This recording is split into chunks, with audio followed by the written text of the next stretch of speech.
pollution.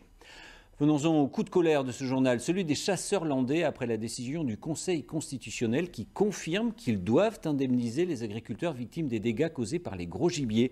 En 2019, la facture s'élevait à 2,5 millions d'euros pour les seuls chasseurs landais. Taliane Lobo, Laurent Montiel. De la terre retournée, le signe que la bête noire est passée par ici. Pour Frédéric Labattute, il est trop tard pour agir. Le seigle ne repoussera pas. Je constate donc que les sangliers sont revenus encore régulièrement cette nuit. Ils soulèvent donc avec le groin toute la culture pour chercher des vers et puis donc tout ce qui est soulevé est détruit. 20% de cette culture est perdue.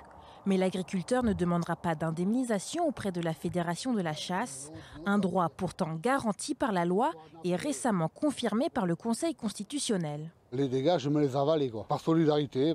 Les agriculteurs ont besoin des chasseurs pour faire le boulot. Les chasseurs ont une trésorerie complètement dans le rouge. En 2019, la Fédération de chasse des Landes frôle la faillite, avec 2,5 millions d'euros à débourser en indemnisation. Payer les dégâts causés par les gibiers, un non-sens pour les chasseurs.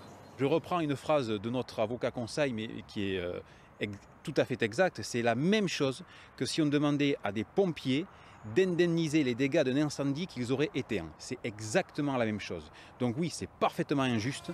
Les chasseurs souhaitent obtenir davantage d'aide de l'État pour réguler cette population.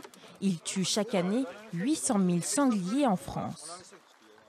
C'était l'un des moines bouddhistes les plus influents au monde dans les années 40.